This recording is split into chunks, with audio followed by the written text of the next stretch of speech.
2024 లేదా 25లో డిగ్రీ లేదా బీటెక్ చదివారా? సాఫ్ట్‌వేర్ జాబ్ కోసం ఎదురు చూస్తున్నారా? అయితే కోడ్ జ్ఞాన్ 100 డేస్ కోర్సులో చేరండి. జాబ్ సాధించండి. Welcome to Suman TV. నేను మీ సుమన్ టీవీ నాగ్. కర్మ సిద్ధాంతం ప్రకారం కనుక మనం చూసుకుంటే వేదిక్ యాస్ట్రాలజీ అంటే వేదిక్ యాస్ట్రాలజీ ద్వారా అసలు కర్మ సిద్ధాంతం అంటే ఏంటి, ఏం చెప్తుంది, ఎన్ని రకాలుగా చెప్పబడింది అనేది ఈరోజు మనతో పాటు ఉమా గారు ఉన్నారు, వేదిక్ యాస్ట్రాలజర్. అది వారి మాట్లాడి తెలుసుకుందాం. నమస్కారం ఉమా గారు. నమస్తే నాగరాజ్ గారు. సార్, వేదిక్ యాస్ట్రాలజీ ప్రకారం కనుక మనం చూసుకుంటే కర్మ సిద్ధాంతం అనేది ఎన్ని రకాలుగా ఉంటుంది, దాని ఎఫెక్ట్స్ అసలు ఏ విధంగా ఉంటాయి? తప్పకుండా అండి. కర్మ సిద్ధాంతము అనేటువంటిది ఎప్పుడూ కూడా 3 కర్మల అనుసరైన అది ముందుకు వెళ్తూ ఉంటుంది నాగరాజు గారు. ఆ 3 కర్మలు ఏమిటి అంటే సంచిత కర్మ, ప్రారబ్ధ కర్మ, ఆగామి కర్మ. ఏమిటి 3 అంటే ప్రతి మనిషికి కూడా వీటితో సంబంధం ఉంటుంది. ప్రతి మనిషికే కాదండి, ప్రతి జీవరాశికి, మన కంటికి కనిపించే చీమకి, కంటికి కనిపించిన క్రిమి కీటకాలకి, మనకి కంటికి కనిపించే జంతువులకి, పశు పక్షాదులకి కూడా కర్మ సంబంధం ఉండడం వల్లనే అవి ఆ జన్మ ఎత్తాయి. కొంతమంది జన్మించినప్పుడు కాళ్ళు చేతులు అనేటువంటివి సరిగ్గా రాక ఇబ్బంది పడుతూ పుడుతుంటారు. వాటిని బాల అరిష్టములు అని చెప్తాం. వాళ్ళు మాత్రమే ఎందుకలా జన్మించారు, కారణం ఏమిటి? కొంతమంది పుట్టుకతోనే భాగ్యవంతము అంటే గోల్డెన్ స్పూన్తో పుడతారు. సో వాళ్ళకి ఆ యోగం పట్టడానికి కారణం ఏమిటి? కొంతమంది పుట్టుకతోనే సన్యాసంలోకి వెళ్ళిపోతుంటారు పెరగగానే. కొంతమంది మహానుభావులు, వాళ్ళకి అలాంటి యోగం సిద్ధించడానికి గల అవసరం ఏంటి? ఇవన్నీ కూడా కర్మ అనేటువంటిదే ప్రతి ఒక్కరిని నడిపిస్తూ ఉంటుంది. కర్మానుసారైన బుద్ధి అంటాము. అంటే ఆ కర్మ ఉంటేనే మనకి ఆ సమయంలో అలాంటి బుద్ధి పుడుతూ ఉంటుంది. సో ఇక్కడ సంచిత కర్మ అంటే ఏమిటి అంటే నాగరాజు గారు, మనం పూర్వజన్మలో చేసుకున్నటువంటి కర్మ, పూర్వ జన్మనే కావచ్చు, ముందు రోజు కావచ్చు, ఏదైనప్పటికీ కూడా అయిపోయినటువంటి రోజు, అయిపోయినటువంటి కాలం, అది పూర్వ జన్మ అయినా ఎప్పుడైనా సరే అప్పుడు చేసినటువంటి కర్మ మనం అనుభవిస్తూ ఉంటే దాన్ని సంచిత కర్మ అంటాము. ఈ సంచిత కర్మ అనేటువంటి దానివల్లనే మనం ఈ జన్మ ఎత్తాను. నేను ఈ దేహం ఎత్తడానికి, నాకు ఈ కళ్ళద్దాలు రావడానికి, లేదా నేను ఇలా ఒక బంగారం పెట్టుకోవడానికి, ప్రతిదానికి కూడా సంచిత కర్మ అనేటువంటిది ముడిపడి ఉంటుంది. తరువాత రెండవది ప్రారబ్ధ కర్మ అని ఉంటుందండి. ప్రారబ్ధ కర్మ అంటే ఇప్పుడు నేను చేసేటువంటి పని ఆధారంగా పుట్టేటువంటి కర్మ. నేను ఇప్పుడు ఒక మంచి విషయాన్ని 10 మందికి చెప్తున్నాను అనుకోండి, మంచి వాళ్ళు 10 మంది తయారవుతారు. అదే ఒక చెడ్డ విషయాన్ని చెప్తూ రెచ్చగొడుతున్నాను అనుకోండి, అక్కడ 10 మంది ఉగ్రవాదులు తయారవుతారు. సో ప్రతి పనికి ఒక రిఫ్లెక్షన్ అనేటువంటిది కనబడుతుంది నాగరాజు గారు. కర్మ క్రియకి ప్రతిక్రియ ఉన్నట్టుగా. నేను ఇలా ఒక నిప్పును పట్టుకుంటే నాకు కాలుతుందా లేదా, ఇన్స్టెంట్ రియాక్షన్ నాకు కనబడుతూ ఉంటుంది. నేను ఎక్కువగా మద్య మాంసాదులన్నీ బాగా ఎక్కువగా తీసుకుంటున్నాను అనుకోండి, ఆరోగ్య సమస్యలు విపరీతంగా వస్తాయి. అంటే చాలామంది ఒక క్వశ్చన్ అడుగుతూ ఉంటారు, మానవ సంకల్పము అని. మానవ సంకల్పం ఉంటే జాతకాన్ని కానీ, కర్మని కానీ, విధిని కానీ ఎదిరించవచ్చా, అలా నిల్చున్న వాళ్ళు లేరా అని క్వశ్చన్ అడుగుతూ ఉంటారు. అదే ప్రారబ్ధ కర్మ అండి. అంటే ఇప్పుడు నాకు ఒక రకమైన సమస్య వచ్చింది. సమస్య అనేటువంటిది కర్మ వల్ల వచ్చింది, నాకు సంబంధం లేదు. నాకైనా మీకైనా ఎవరికైనా సరే ఆ సమస్య అనేటువంటి బాణం మన మీద పడుతున్నప్పుడు మనం దానికి ఎదురొడ్డి నుంచున్నామా, భయపడి పరిగెడుతున్నామా అనేటువంటిది మన కాన్షియస్ని మీద ఆధారపడి ఉంటుంది, మన బుద్ధి మీద. అదే ప్రారబ్ధ కర్మ. సో మనం దాన్ని ఎలా తీసుకుంటున్నాం, ఆ సిచ్యువేషన్ ఎలా హ్యాండిల్ చేస్తున్నాం.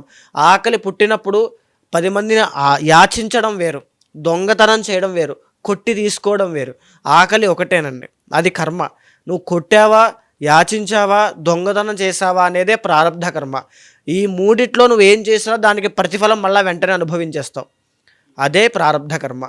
అయితే ఇదే కాకుండా మన వంశంలో ఎవరైనా ఏదైనా చేసి ఉంటే అది కూడా మనకి ఎఫెక్ట్ అవుతుందండి. ఎందుకు ఎఫెక్ట్ అవుతుంది? మనం ఏ కారణం లేకుండా వాళ్ళ కడుపున కానీ, వాళ్ళ వంశంలో కానీ ఎందుకు జన్మించాం? వాళ్ళ ఇంటి పేరుతో, వాళ్ళ గోత్రంతో మనం ఎందుకు పుట్టాం? సో ఆ కర్మ ఉంది కాబట్టే మనం పుట్టాం. సో ఆ కాలసర్పదోషాలు, పితృశాపాలు ఇవన్నీ కూడా వంశపారంపర్యంగా వచ్చేటువంటివే. అది కూడా కర్మదోషములే అండి. ఇక మూడవది ఆగామి కర్మ. అంటే ఈ సంచిత కర్మ కావచ్చు. అంటే ఇప్పుడు సంచిత కర్మ ఉంది అండి, మనం ఎన్నో తప్పులు చేసాం, కానీ ఆ తప్పులకి అన్నీ ఇప్పుడే అనుభవించేస్తామంటే కాదు. మనము ఏ కారణం లేకుండా ఒక మహారాజును కొట్టాము, అతన్ని తీవ్రంగా అవమానించాము. ఆ కర్మ మనం ఎలాగ మనం పొందుతాం? మళ్ళా మనల్ని కూడా మన మహారాజులా కానీ, మన ఒక లీడర్లా కానీ ఉన్నప్పుడు మనల్ని ఎవరైనా కొట్టినప్పుడే కర్మ ప్రతిక్రియగా తీరుతుంది. అలా నేను మహారాజు అవ్వాలంటే నాకు ఎంత పుణ్యం రావాలి? ఆ అంత పుణ్యం వచ్చినప్పుడు ఆ కర్మ నాకు ఎఫెక్ట్ అవుతుంది. అలాగా కర్మ అనేటువంటిది ఒకేసారి రాదు. మన యొక్క ప్రవర్తన బట్టి దాని యొక్క ఆధారంగా జన్మలు బట్టి అది వస్తూ ఉంటుంది. అలాగే బ్యాలెన్స్ ఉన్నటువంటి సంచిత కర్మ, ఇప్పుడు మనం చేసేటువంటి ప్రారంధ కర్మ రెండూ కలగలిపి వచ్చి మనం ఫ్యూచర్లో అనుభవించేటువంటి పరిస్థితులే ఆగామి కర్మ. ఉదాహరణకి ఇప్పుడు ఎవరినైనా నేను కొట్టాను అనుకోండి, అతను నన్ను తిరిగి కొడతాడు, లేదా నేను మళ్ళీ తిరిగి కొడతాను. హాస్పిటల్కైనా వెళ్ళొచ్చు, జైలుకైనా వెళ్ళొచ్చు అనేటువంటిది ఆగామి కర్మ. ఖచ్చితంగా అది జరుగుతుంది. సో ఈ విధంగా కర్మ అనేటువంటిది ప్రతి రాశిని, ప్రతి నక్షత్రాన్ని, ఈవెన్ ప్రతి మనిషిని, ప్రతి జీవరాశిని కూడా ఎఫెక్ట్ చేస్తూ ఉంటుందండి. సో ఈ రాశులకి వాటికి సంబంధం ఏంటి అని చాలామంది కన్ఫ్యూజ్ అవ్వచ్చు. ఉదాహరణకి మేషరాశిలో జన్మించినప్పుడు అధిపతి కుజుడవుతారు. ఎందుకు అధిపతి కుజుడయ్యారు? మేషరాశిలోనే ఎందుకు జన్మించాము? ప్రతిదీ కూడా ఇంటర్లింక్డ్ ఉంటుందండి. ఈ టైంలో ఈ రాశి వాళ్ళకి బాగాలేదు, మనం ఎలా చెప్పగలిగాము? ఆ కనిపించేటువంటి జ్యోతిష చక్రం బట్టి మనం చెబుతూ ఉంటాం గోచారంలో. ఆ కర్మానుసారైనా మనం ఆ నిమిషంలో పుట్టడానికి కూడా కారణం కర్మనే. సో దాన్ని ఇండికేట్ చేసేదే ఆస్ట్రాలజీ. మీరు చెప్పిన దాని ప్రకారం కనుక మనం చూసుకుంటే ధనస్సు రాశి వాటిలో అంటే జనరల్గా చూస్తూ ఉంటాం మనం, కర్మ సిద్ధాంతం ప్రకారం కనుక మనం చూసుకుంటే ఏ కర్మ సిద్ధాంతం ఉండేటువంటి అవకాశం ఉంటుందంటారు? అండ్ ఆగస్టు సెప్టెంబర్ మంత్ నుంచి డిసెంబర్ వరకు ఎస్పెషల్లీ విమెన్కి ఏ విధంగా ఉంటుందని? తప్పకుండా అండి. ఈ కర్మ అనేటువంటిది ధనస్సు రాశి వాళ్ళని ఎన్ని విధాలుగా ఇబ్బంది పెడుతుందో చూడాలి అంటే, ప్రధానంగా ధనస్సు రాశి వాళ్ళు ఫైనాన్షియల్లీ డౌన్ అనేటువంటిది చూస్తున్నారంటే కర్మ అనేటువంటిది ఇబ్బంది పెడుతోంది అని అర్థం అండి. అంటే అందరికీ అదే ఉంటుంది కదా అంటే అలా కాదు. ఇక్కడ ఎలా స్టార్ట్ అవుతుందంటే పెళ్ళి తరువాత కనబడతాయి. ఒక రిలేషన్లోకి వచ్చిన తర్వాత వీళ్ళ లైఫ్లో ఆ ఫైనాన్షియల్ డౌన్ అనేటువంటిది కనబడుతుంది. కావాలంటే చెక్ చేసుకోవచ్చు. 7th house, 7th and 10th lord అయినటువంటి బుధుడు ద్వికేంద్రాధిపత్యోహో పూర్ణపాపి అవ్వడం వల్ల ఒక బిజినెస్ పెట్టి లాస్ అవ్వడం అనేటువంటిది చూస్తారు. అది కర్మ వల్లే జరుగుతుంది. తర్వాత ఏంటి అంటే ఆ బిజినెస్ వద్దు అని 100 మంది చెప్పినా అందులో డబ్బులు నష్టపోవడానికే పెట్టుబడి పెట్టామా అనే విధంగా తర్వాత తేరుకుంటారు. తర్వాత రియలైజేషన్ అనేటువంటిది వస్తుంది. అది సంచిత కర్మ వల్లే ఆ డబ్బులు పోగొట్టుకోవడం, దాని మీద ఆశపడడం లాంటివన్నీ కూడా దాని వల్లే కలుగుతాయి. ధనస్సు రాశి వాళ్ళకి పెళ్ళైన తర్వాత కలిసి రావట్లేదు అంటే అది సంచిత కర్మ వల్లే జరుగుతుందండి. 2 పెళ్ళిళ్ళు జరిగాయి అంటే అది సంచిత కర్మ వల్లే జరుగుతుంది. ఎందుకు పెళ్ళి అనేటువంటి దాన్ని స్ట్రెస్ చేస్తున్నారంటే 7th అండ్ 10th లార్డ్ బుధుడు ద్వికేంద్రాధిపత్యోహో పూర్ణపాపి. దానివల్ల బిజినెస్ మీద, marital లైఫ్ మీద, అది కెరీర్ మీద పడే అవకాశాలు ఎక్కువగా ఉంటాయి. ఈ ధనస్సు రాశి వాళ్ళకి జనరల్గానే ఈ జాబ్ కన్నా కూడా బిజినెస్ అనేటువంటిదే చాలా బాగా వర్కౌట్ అవుతుందండి. బాగా రాణిస్తారు, బాగా సంపాదిస్తారు, అన్నీ బాగుంటాయి. కానీ లేట్గా చాలా డిలే అవుతుందన్నమాట లైఫ్లో సెట్ అవ్వాలి అంటే.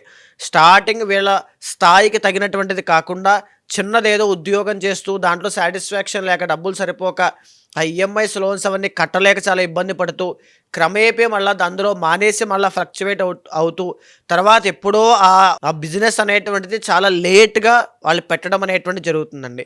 ఇది దేని వల్ల జరుగుతుంది అంటే బుధుడి యొక్క దోషం వల్ల జరుగుతుందన్నమాట. అంటే ఏ దోషమైనా ఎందుకు వస్తుంది అంటే కర్మ వల్లే కదండి వస్తుంది. సో ఇక్కడ మనం చూసుకుంటే ఈ సంవత్సరంలో మార్చి 30వ తారీఖు దగ్గర నుంచి వీళ్ళకి అర్ధాష్టమ శని అనేటువంటిది స్టార్ట్ అయింది. అర్ధాష్టమస్య కార్యహాని అంటూ ఉంటామండి. అంటే ఏంటి అంటే శని 4వ స్థానంలో సంచారం చేయడం అన్నమాట. దీనివల్ల ఏం కలుగుతుంది? ప్రతి పనిలోనూ కూడా ఆటంకాలు అనేటువంటివి రావడం. నెంబర్ 2 ఆరోగ్య సమస్యలు అనేటువంటివి రావడం. తలకి సంబంధించినవి, ఈఎన్టీ ప్రాబ్లమ్స్కి సంబంధించినవి, శ్లేష్మ రోగాదులు, ఇలాంటివన్నీ కూడా. ఈవెన్ శని కాబట్టి వెన్నుపూస, డయాబెటీస్, ఫ్యాటీ లివర్, కిడ్నీ, ఇవన్నీ కూడా, ఇలాంటివన్నీ, కిడ్నీలో స్టోన్స్, ఇలాంటివన్నీ అండి. ఇలాంటివన్నీ కూడా ఈ 2 సంవత్సరాల కాల పరిమితిలో ఖచ్చితంగా వచ్చే అవకాశాలు ఉంటాయి. అర్ధాష్టమ శని కాబట్టి, పైగా శని వక్రించారండి, అయినప్పటికీ కూడా దోషం కనబడుతూ ఉంటుందన్నమాట. సో ఇక్కడ ఇదే కాకుండా ఈ ధనస్సు రాశి వాళ్ళకి ప్రధానంగా ఇంట్లో వీళ్ళని నమ్మకపోవడం, అంటే వీళ్ళ యొక్క శక్తిని కానీ సామర్థ్యాన్ని కానీ ఇంట్లో నుంచే ముందుగా వాళ్ళకి సపోర్ట్ లేకపోవడం లాంటివి కనబడుతూ ఉంటాయి. అండ్ మేజర్గా విమెన్ అయితే 6th లార్డ్ శుక్రుడు అవడం వల్ల ఏ విమెన్కి అయితే సంతాన సంబంధిత ఇబ్బందులు వస్తూ ఉన్నాయో మీరు బాగా గుర్తుపెట్టుకోండి అమ్మా. మీరు ధనస్సు రాశిలో జన్మించినట్లయితే సంతానానికి ఇబ్బంది కలిగించేటువంటివి కానీ, లేదా శుక్రుడు కాబట్టి గుప్త రోగములైనటువంటి ఇప్పుడు బాగా వస్తూ ఉన్నటువంటి పీసీఓడి కానీ, పీసీఓఎస్ కానీ, థైరాయిడ్ కానీ, మెన్స్ట్రువల్ సైకిల్స్లో ఇబ్బందులు కానీ ధనస్సు రాశి వాళ్ళకి ఎక్కువగా వస్తాయి. శుక్రుడు అలాంటి రోగములే ఇస్తారండి. తర్వాత శుక్రుడు ఇంకెలాంటివి ఇస్తారు, బయటికి చెప్పుకోలేనటువంటివి ఆడవాళ్ళకి ఏమైతే ఉంటాయో వాటి మీద జాగ్రత్తగా ఉండాలి.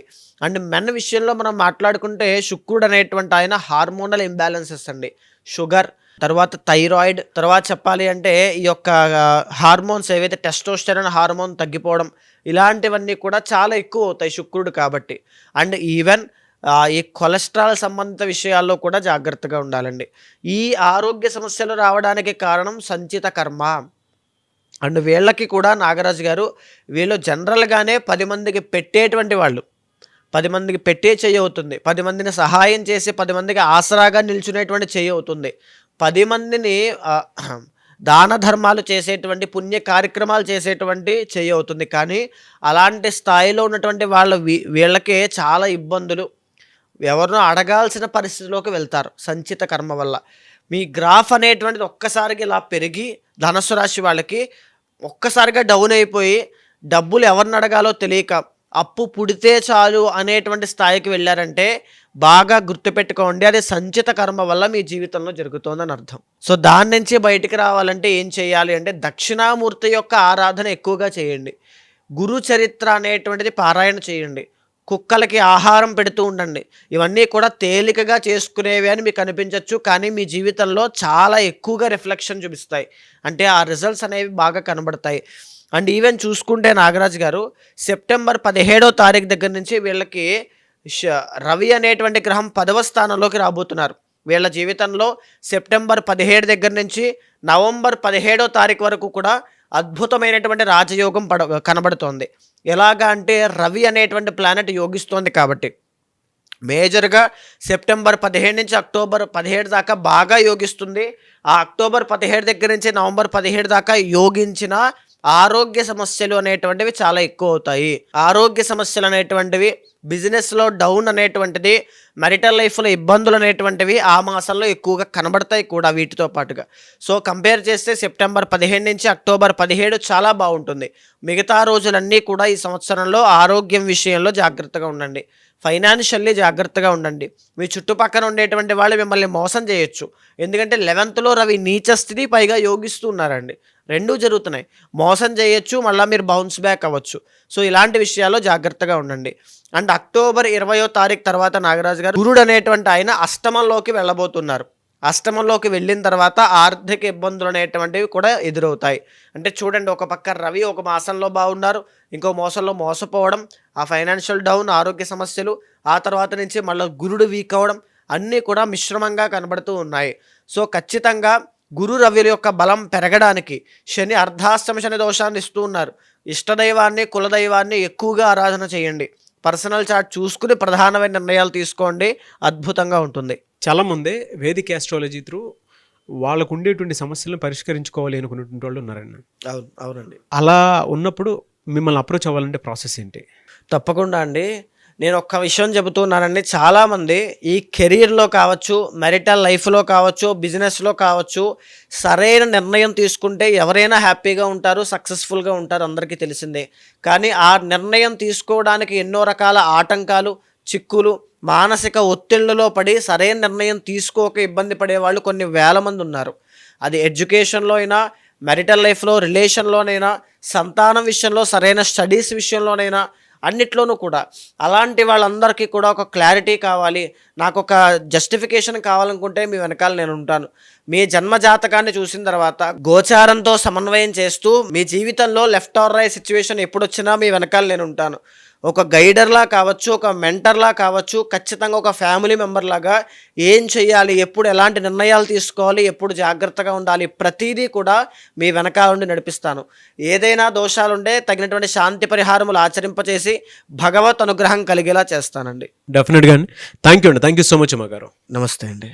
చూసారు కదండి వీడియో. ఈ వీడియోపై మీ అభిప్రాయాన్ని కమెంట్ బాక్స్లో పోస్ట్ చేయండి. ముఖ్యంగా మీరు కనుక మీకుండేటువంటి సమస్యలు ఏవైతే ఉంటాయో వేదిక ఆస్ట్రాలజీ త్రూ ఒక రెమెడీ కావాలి అనుకునేటువంటి వాళ్ళు ఎవరైనా సరే స్క్రీన్ మీద ఉమాగారి కాంటాక్ట్ నెంబర్ కనిపిస్తుంది. యజ్ఞాలు, యాగాలు, హోమాలు అలాంటి క్రతువులు ఏమైనా చేయించుకోవాలి అనుకునేటువంటి వాళ్ళైనా సరే స్క్రీన్ మీద ఉమాగారి కాంటాక్ట్ నెంబర్ కనిపిస్తుంది. దాన్ని మీరు కాల్ ఆర్ మెసేజ్ వాట్సాప్ చేసి వెంటనే అపాయింట్మెంట్ బుక్ చేసుకోండి. అండ్ ఈ వీడియో లైక్ చేసి షేర్ మాత్రం తప్పకుండా చేయండి. ఇలాంటి మరిన్ని వీడియోస్ కోసం మా ఛానల్ ఫాలో అవ్వండి. Thank you.